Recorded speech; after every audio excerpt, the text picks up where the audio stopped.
If a bear walks into the room, does your body go into fight, flight, or freeze? What about if you get into an argument with someone you care about, or you have a warm connective experience with someone who you trust? In this video, we're going to talk about how recognizing that fight, flight, and freeze response can help you to understand your reactions and those of other people who you're in relationship with. This will get you started noticing how this fight, flight, and freeze response might be showing up in your relationships. Hi, I'm Kaylee Larkin. I'm an attachment coach, and I help people with insecure attachment style to develop relationships with more love, connection, and security. You can find more about my work on my website at kayleelarkin.com. There's a blog with all kinds of relationship articles, and you can also stay connected here so you don't miss anything. If you're not already familiar with polyvagal theory, you might wonder what fight, flight, and freeze have to do with relationships. It's a very good question. The fact is, even though we're all wired for connection, relationships and even conversations are not always comfortable. Just a fact of life. So sometimes people are judgmental when we really want to be accepted, or they trigger us in ways that we weren't expecting. Even an emotional threat is still a threat. And just like the brain perceives an emotional pain as if it were a physical pain, it reacts to emotional threat as if it were a physical threat. So an angry email from your boss might just elicit a fear reaction, similar, but hopefully with less intensity, as if you were encountering a lion out in the wild. Our brains are wired for both connection and survival, so we're always on the lookout for threat. When we feel threatened or in danger, we respond by going into one of the three Fs: fight, flight, or freeze. There's a fourth F, fawn, isn't a nervous system state, it's more of a behavioral reaction to trauma. So let's talk about some examples of situations where people go into a fight, flight, or freeze response because of triggers related to earlier experiences. For example, if someone was shamed or criticized by a parent growing up, their brain could perceive that as a reaction to connection and hence survival, and react with a fight, flight, or freeze response. As a kid, this might be an angry outburst, which is fight, or just running out of the room, flight, or getting really small and quiet, freeze.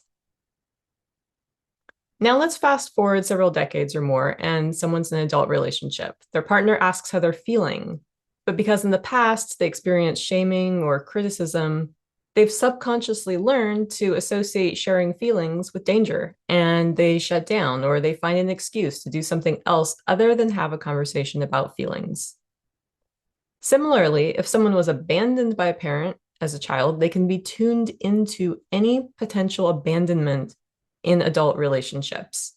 And if they don't hear from someone when they're expecting to, or a partner shows up late to a planned dinner, they can have a fight, flight, or freeze reaction. It can be really interesting to notice how the fight, flight, freeze response shows up in your relationships as an adult.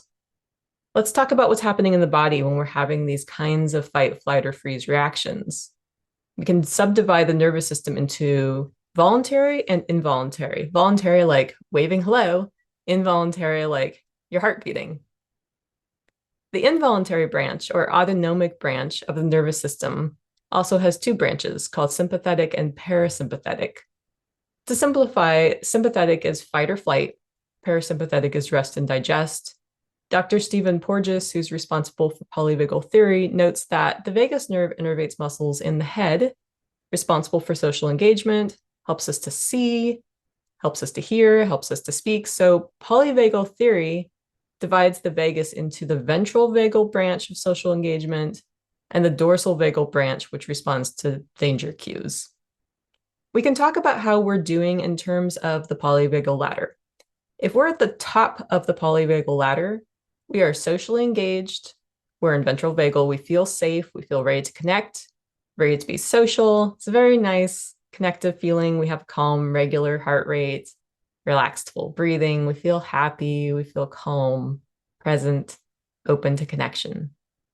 So that's ventral vagal, social engagement up here. If we're dropped down the ladder a little, we're in fight or flight, in a sympathetic nervous system state where we might have an increased heart rate or be sweating or get argumentative. That's that fight response.